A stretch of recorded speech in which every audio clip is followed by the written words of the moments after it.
Bonjour, que nous réserve le Bitcoin pour cette nouvelle semaine?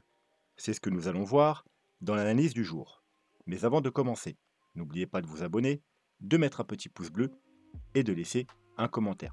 Alors, comme chaque lundi, on va s'intéresser tout d'abord au Bitcoin et ensuite on ira voir deux altcoins que vous m'avez demandé en commentaire. Donc n'hésitez pas, si vous voulez que j'analyse vous aussi vos cryptos préférés, la section commentaires est faite pour ça. Voilà, on va pas perdre de temps aujourd'hui, comme on a pas mal de petites choses à voir. On va se diriger directement vers la cryptomap de la semaine qui est relativement verte. Alors on a quelques altcoins dans le rouge, mais voilà, c'est pas des grosses chutes, c'est des chutes, ouah, quand même, c'est des chutes de entre 5 et 15. On a notamment Tao avec moins 16. Tao qu'on va analyser aujourd'hui.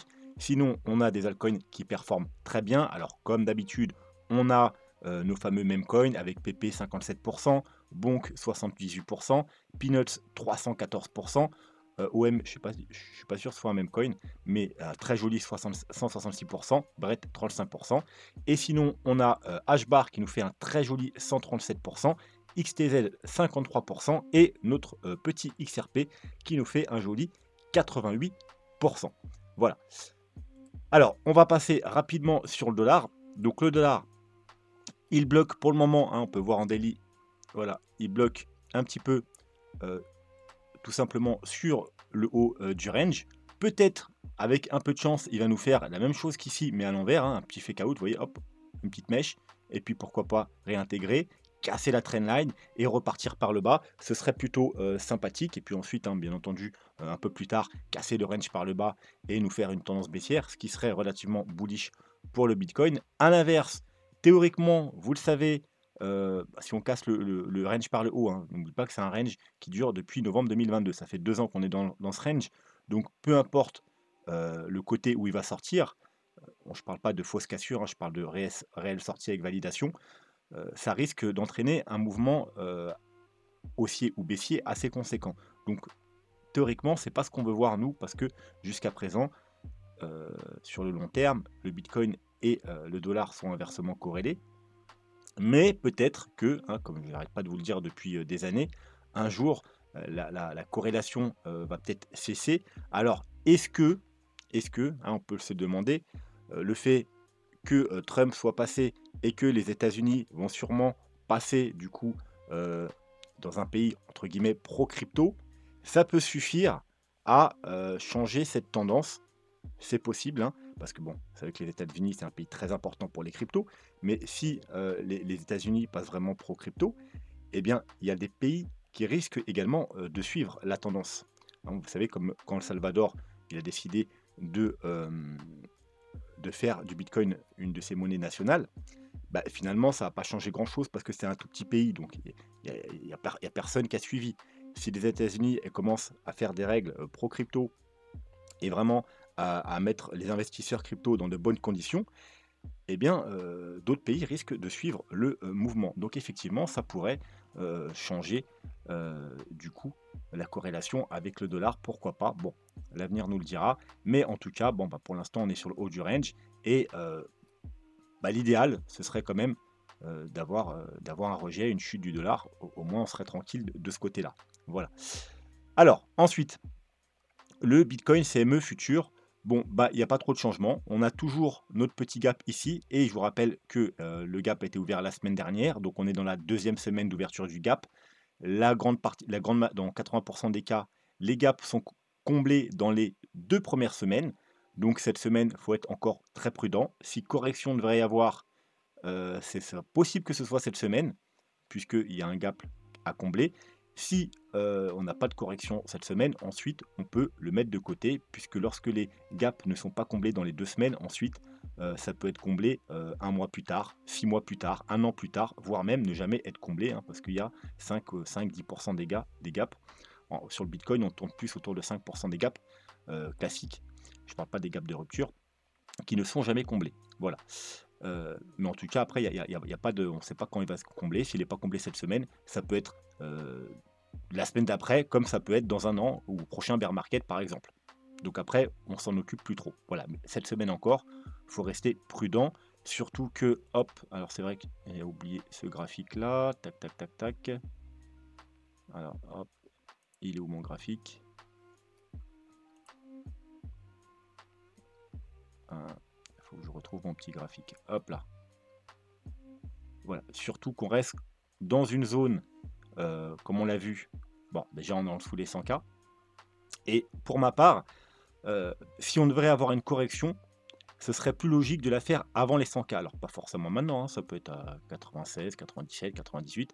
Bon, vous voyez déjà dans cette zone, hein, on a le haut de cet ancien canal, donc qui va jusqu'à environ 98 000 $. Donc déjà pour cette raison, mais aussi parce que il va devoir y avoir une correction au bout d'un moment. Et ce serait plus logique de le faire avant les 100K que juste après. Pourquoi? Bah, tout simplement parce que l'objectif de casser les 100K, c'est notamment, comme je vous l'ai répété maintes et maintes fois, d'attirer les nouveaux arrivants, hein. Il y en a déjà quelques-uns qui arrivent, ça se voit, mais la grosse majorité, elle arrivera quand on va casser les 100K, quand partout on va parler du Bitcoin. Dans les médias, aux infos, à TF1, etc.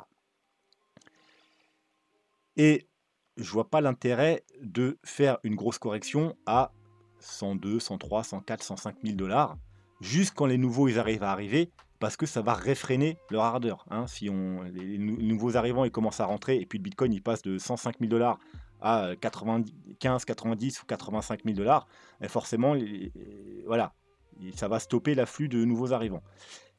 Ce serait pas très logique. Après, des fois, hein, la logique, voilà, mais ce serait plus logique, pour ma part, de faire une petite correction avant les 100K.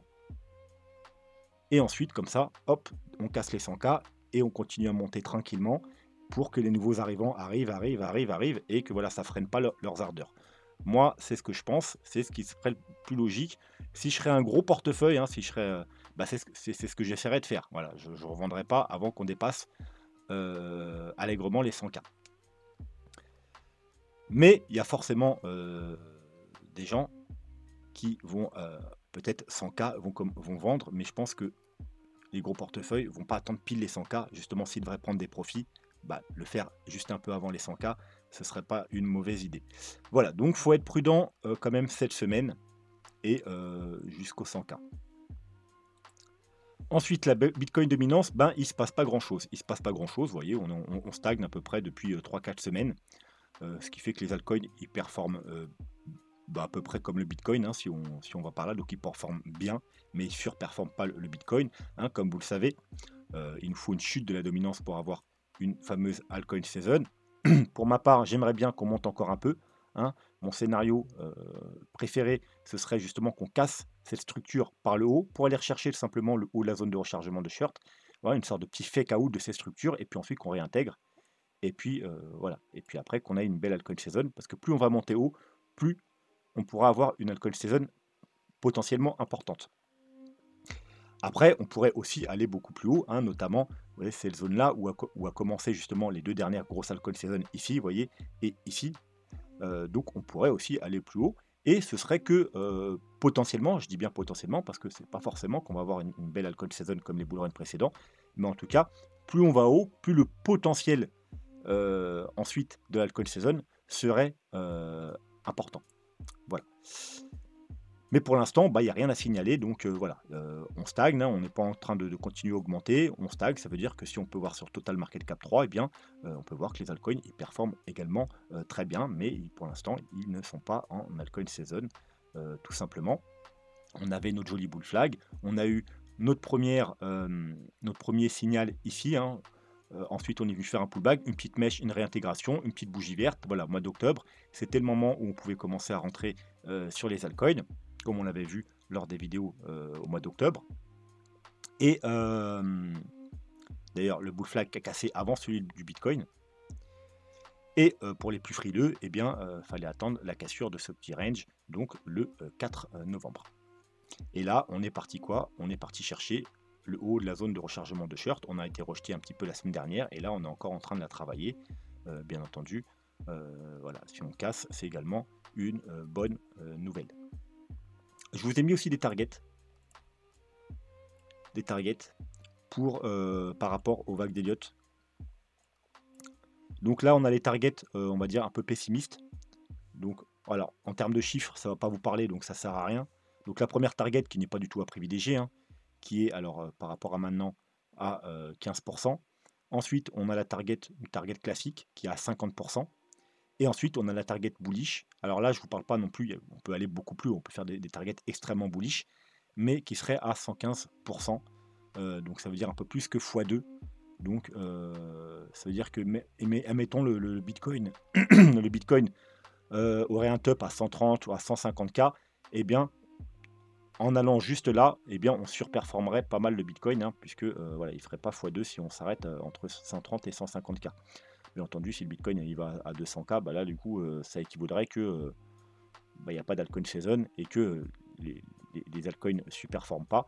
Et bien entendu, si ça casse et ça va beaucoup plus haut, eh bien, voilà, on aurait probablement une altcoin saison.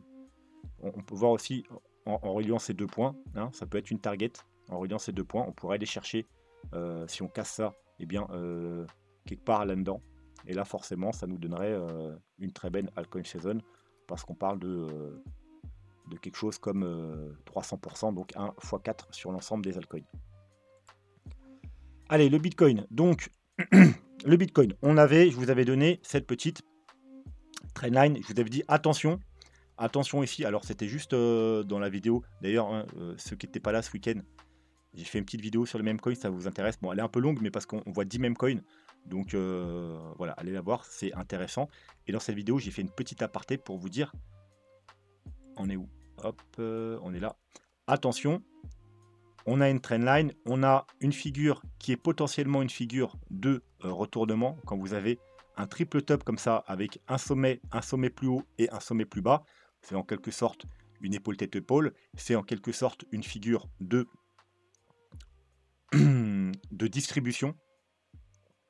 Mais pour valider cette figure, bien entendu, il faut casser. Il faut casser ici. Il faut casser ici, puis il faut casser ici. Donc, on est venu une fois et même deux fois retester cette trendline avec des petites mèches, mais on n'a pas cassé. On est revenu tester la borne haute, on va dire. Donc, du coup, ça nous forme une sorte de petit triangle ascendant.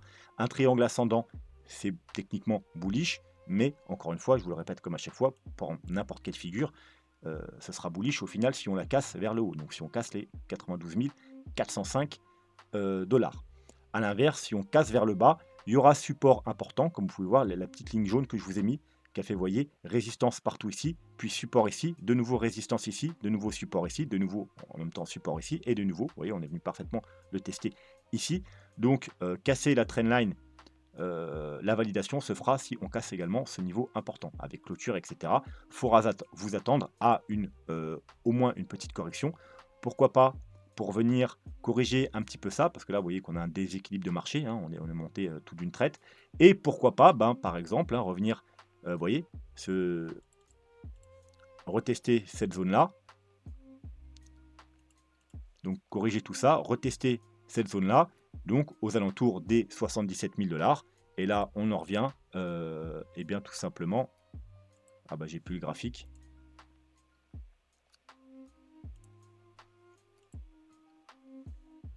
Hop, on en revient tout simplement aux 77 000 dollars à notre fameux cap. Voilà. Donc pourquoi cette semaine, il faut quand même être prudent, surtout si je vous dis, si on casse les 89 000.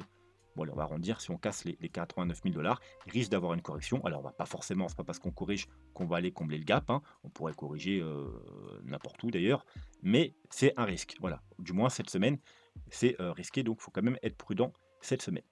Allez, hop, on va s'intéresser au premier altcoin du jour qui est Tao. Alors, Tao, on l'a en portefeuille, on en a même pas mal en portefeuille, hein, comme vous pouvez le voir. Au niveau de la répartition du portefeuille, on a actuellement 23% d'Ethereum, 17% de BTC, 13% de BNB, Solana 8% qui a bien performé, donc voilà, il représente une part maintenant importante du portefeuille. Et ensuite, derrière, on a Tao, Doge, avec chacun plus de 3%, tout simplement parce qu'ils ont bien performé. On les a achetés très bas. Tao, on l'a acheté ici, au 50. Alors, combien on l'a acheté? Tao, on l'a acheté au 50 dollars. Oui, donc je me trompais pas.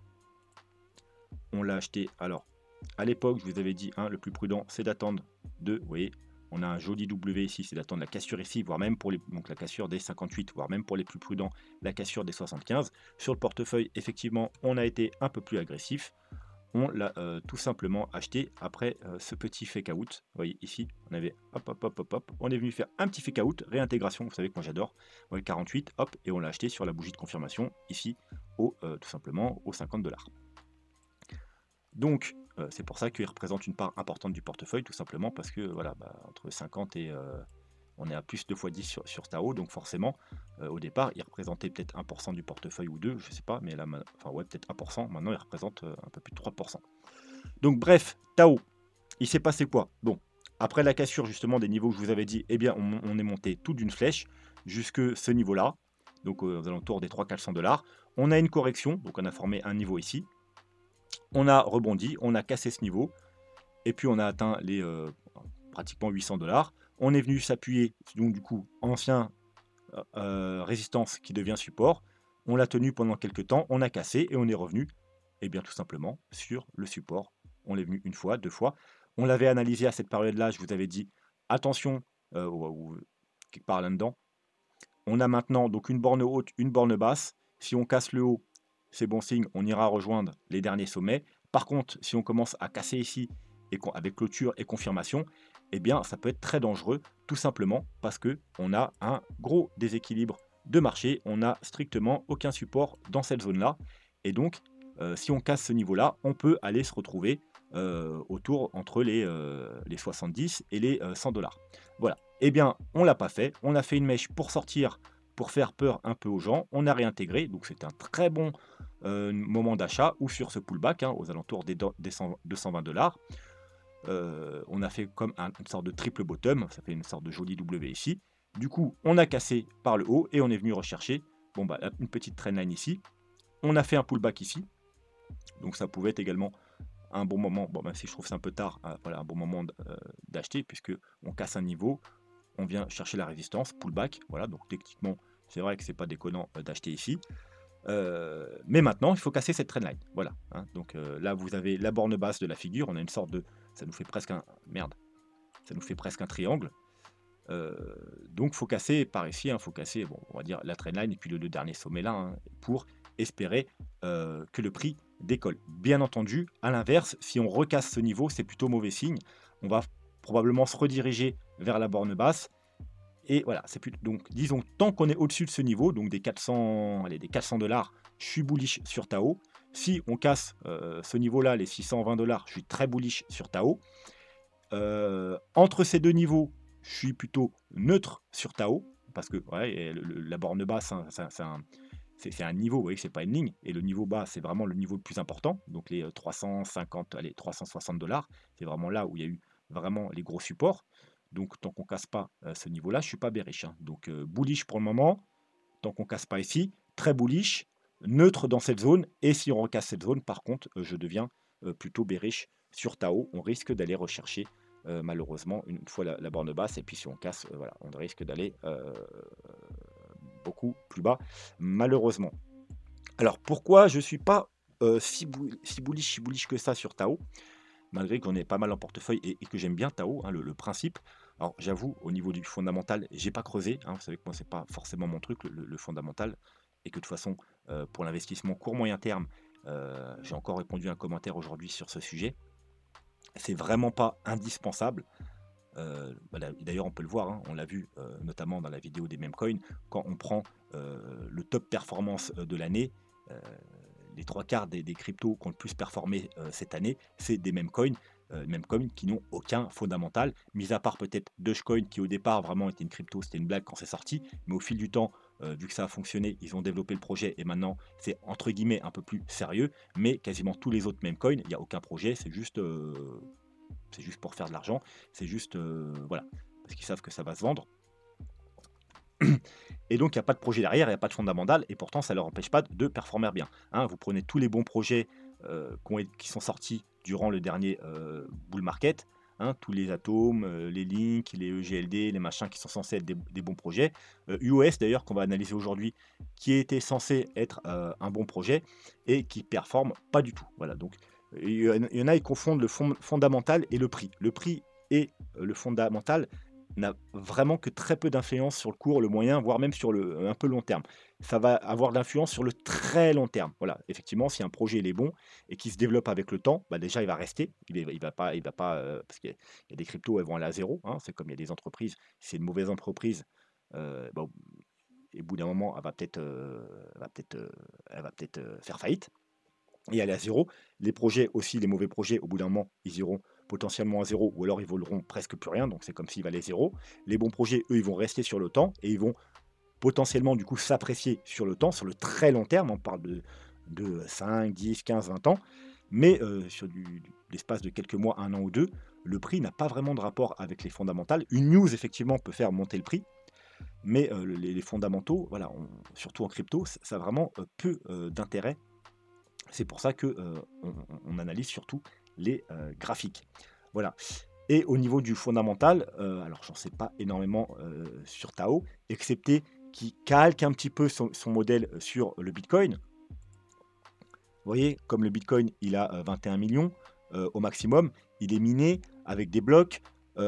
Actuellement, il y en a 7 millions. Alors, déjà, il faut être prudent. Parce que comme vous le savez, alors dites-moi en commentaire si vous connaissez bien Tao. Parlez-en moi de Tao. Je suis un peu curieux du coup. Bon, sinon j'irai faire mes recherches moi-même. Mais est-ce qu'il a le même système que le Bitcoin? Est-ce qu'il a le halving, etc., etc. J'aimerais bien avoir un peu plus de détails. Mais si ça fonctionne vraiment sur le même principe que le Bitcoin, eh ben, comme vous le savez, le Bitcoin, au départ, il y avait énormément de jeux. Bah, si vous voulez, le Bitcoin, là, il a quoi, 15 ans. Il y a, sur les 21 millions au total, il y en a déjà 19 millions, hein. Et puis les deux derniers millions, ils vont être faits sur plus de 100 ans. Voilà. Donc au départ, les premières années, les 10 premières années, il y a du coup beaucoup de tokens qui sont minés et qui sont émis. Voilà. Donc le Bitcoin, c'était bien parce que bah, tout le monde en a voulu. Le Tao, c'est pas Bitcoin. Donc ça pourrait ralentir un peu sa progression. Et puis, quand vous allez jeter un petit coup d'œil, par exemple, à son site internet, bah, je le trouve un peu minimaliste quand même, hein. C'est un peu, voilà, vous voyez, il y a pas grand-chose, hein. C'est une page blanche, machin, et cetera. Il y a pas vraiment, c'est juste du c'est un peu de la doc vraiment, c'est vraiment minimaliste, après on peut aller là. Ce qui m'inquiète aussi, alors ça j'ai vu ça tout à l'heure, je sais pas si j'ai vu ça, si j'ai vu au scan. Alors peut-être que je me trompe, j'ai l'impression que là, qu'ils nous donnent les blocs. Vous voyez les blocs qui sont minés, hein, il y a marqué lastest block. Et à chaque fois, voilà, il y a un nouveau bloc qui arrive. Alors, vous savez que le Bitcoin, c'est en moyenne un bloc toutes les 10 minutes. Et là, bah, c'est un bloc en moyenne toutes les minutes. Donc, ce qui voudrait dire que bah, c'est encore plus rapide que cela n'était sur le Bitcoin. Donc, ça veut dire que les mineurs, grosso modo, ils minent beaucoup de Tao. Alors, encore une fois, corrigez-moi si je me trompe, hein. Comme je vous ai dit, j'ai vraiment pas fait d'études fondamentales sur Tao. Mais voilà, ça me gêne un peu. Malgré que j'apprécie quand même Tao, hein, je trouve ça sympa. Et qu'il y a beaucoup de hype, et c'est au final, c'est ça qui compte. Il y a pas mal de hype quand même sur Tao. Et vous savez que ce qui fait monter un prix, bah, c'est ça, hein, c'est l'offre et la demande. S'il y a beaucoup de demandes, peu importe, même si le projet est bidon, bah, le prix va monter, hein. Donc ça, comme sur les mêmes coins. Donc ça, voilà, c'est pour ça que j'ai toujours mes Tao en portefeuille et que j'espère bien qu'on va monter beaucoup plus haut. C'est vrai que j'ai pas fait de target. On pourrait se faire des petites targets rapidement. Alors simple, on va dire que c'est une vague 1, 2, 3, 4, 5. Allez, on va faire ça. On va prendre ça comme ça. Peut-être un jour, je me ferai chier pour voir si c'est vraiment bon. Bon, déjà là, vous voyez qu'il y a 1, 2, 3, donc c'est pas très bon. Mais on n'a pas le début là, donc il faudrait voir. Mais on va prendre ça comme ça, que c'est une vague 1, 2, 3, 4, 5. Et on va essayer de faire une petite projection. Donc, bas de la vague 2, haut de la vague 3 et bas de la vague 4. Et on va voir où c'est que ça pourrait nous mener. Donc, les targets, on va dire classiques, elles sont ici avec les 1 de Fibo, donc aux 910 $. C'est la première target. Théoriquement, c'est pas celle à privilégier. Ensuite, on a les 1,61,8. Donc ça, c'est une target qu'il faut commencer à privilégier. C'est une target classique bullish, pas très bullish, bullish tout simplement. Et ensuite, on a les targets plus bullish, qui sont les 2,61,8, qui est très bullish. Donc, mais c'est pas très bullish to the moon, c'est juste très bullish. Par contre, voilà, dès qu'on entre dans les 3,618, là, c'est pas les targets à privilégier. 3,618, 4,618, c'est des targets extrêmement bullish. Donc, c'est vraiment pas ça qu'il faut privilégier. Voilà, donc disons que si on a 2 targets à privilégier, ce serait les 1,61,8, donc les 1 359 $ et les 2,68, c'est-à-dire les 2 120 $. Mais bien entendu, il faudra quand même surveiller, la première target, même si c'est pas celle à privilégier, autour des 900 $. Alors en termes de pourcentage, ça nous donnerait, heu, du ça nous donnerait déjà du 75 pour la première target, 166 pour la deuxième et 300 pour, la troisième. Bon et celle qui est pas à privilégier, ça nous donnerait plus du 400, mais comme je vous dis, c'est pas privilégié. Moi personnellement, si je devais parier, je parierais sur les 1,61,8, ce qui veut dire aux alentours des 1 359 $, ce qui serait plutôt pas mal vu, le prix auquel on est parti en octobre 2023, voilà. Bon allez, on va passer au deuxième altcoin du jour qui se trouve être UOS. Voilà. Voilà, c'est un exemple d'un projet qui est moi personnellement, si je l'avais rajouté en portefeuille, c'est justement parce que j'avais entendu pas mal de personnes et je vous parle pas des youtubeurs, to the moon machin, voilà, je vous parle de personnes sérieuses qui pensaient vraiment du bien de ce projet. Donc je me suis dit: «Pourquoi pas?» Il m'avait convaincu. Je me suis dit: «Pourquoi pas?» Heu, le graphique était pas si dégueulasse que ça à l'époque, hein. On l'a acheté ici à la cassure du petit, voilà, on l'a acheté à la cassure de ça. Hop, on avait voilà, un niveau, on va mettre en jaune. Voilà, on avait un grosso modo un niveau ici. Tac, tac, tac, tac, tac, tac, tac, support. On l'a cassé, on a formé un joli W. Et voilà, au mois d'octobre, ici c'est là où on a acheté toutes les cryptos, on a mis Taos en portefeuille. Et c'est bien parti, hein. On est parti hop, hop, hop, et puis voilà, quand même à partir de l'achat, on est monté, on a fait quand même un 140%. Mais voilà, on a été rejeté par ce gros niveau de résistance et cette trendline. On a été rejeté, et puis voilà, on est reparti. Et on a fait des nouveaux plus bas. Et là, le graphique, eh bien, malheureusement, il n'est pas super joli, joli. Alors, comme quoi, vous voyez, le fondamental, hein, alors, est-ce que US a un moins bon fondamental que PP Coin? Bah, je ne pense pas, et pourtant, eh bien, il est en négatif, il perd de la valeur, il fait toujours des plus hauts, toujours plus bas, et des plus bas, toujours plus bas, alors que PP Coin ou Grenouille Coin ou Cachalot Coin, eh bien, ils nous font des 500%. Hein, pour ça, je vous dis, différencez bien le fondamental du prix. Ils n'ont pas vraiment de rapport sur le court moyen terme. Bref, à court terme, on a un petit canal baissier. Donc, le premier signal, hein, qui pourrait nous indiquer un retournement de situation, c'est bien entendu alors les plus agressifs, hein, qui sont persuadés que US va aller très haut, peuvent acheter ici. Voilà. À la cassure de ce petit canal. Mais c'est risqué, hein. Moi, je attendrais au minimum de casser ce niveau-là, qui était, vous voyez, le niveau qui a fait support pendant 4 semaines ici.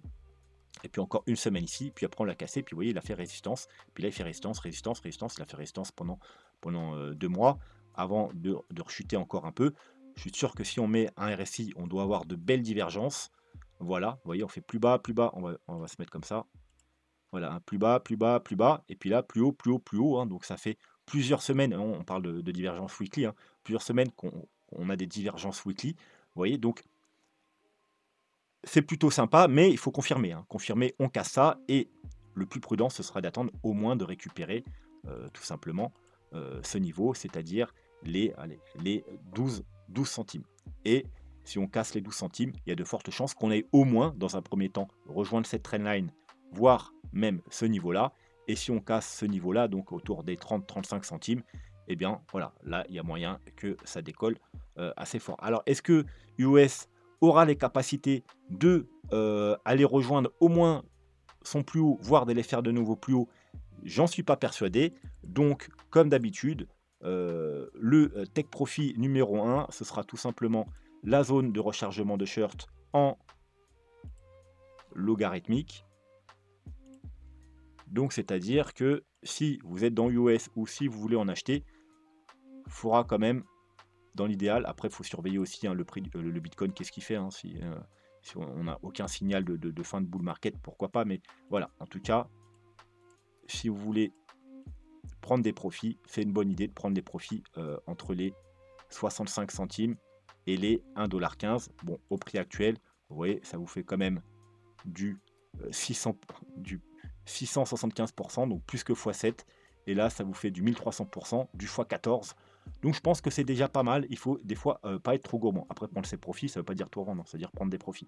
Voilà. Après, effectivement, Si on devait aller faire ne serait-ce qu'un double top, on est sur du 3000%. Donc, c'est plutôt pas mal. C'est plutôt pas mal, hein, on est sur du x30. Et si bien entendu, on devait aller faire des nouveaux plus hauts, bon bah là voilà, hein, ça sera sur du fois, voilà. Ah, encore une fois, heu, vaut mieux prendre des profits ici parce que il y a quand même peu de chances qu'on aille, faire des nouveaux plus hauts, voilà. Alors c'est possible, hein, mais en tout cas, c'est pas ce que nous dit le graphique pour le moment, hein. C'est quand même, extrêmement bearish. Alors à moins qu'on ait vraiment des news extraordinaires, je vois pas pourquoi un actif aussi bearish depuis, ben, on est bearish depuis là, hein, depuis qu'on a cassé le canal que je vous avais donné à l'époque, hein, je vous avais dit d'ailleurs, hein, si on casse ce canal, fuyez pauvre fou, hein. Et bien c'est extrêmement bearish, hein. Donc pourquoi pas, hein, s'il y a des bonnes news, mais voilà. Disons que viser la zone de rechargement de short, ça peut être une très bonne idée. Alors, US 1 milliard au total, il n'y a pas l'offre max, et donc est-ce qu'il fait partie des cryptos où l'offre max en fait est illimitée, hein. Quand vous n'avez pas l'offre max, il y a deux possibilités. Soit tout simplement, ils n'ont pas les données, ou soit c'est qu'il y a une offre max illimitée. Ça veut dire que c'est un crypto qui peut être produit à volonté et que l'offre totale du coup va augmenter tout le temps.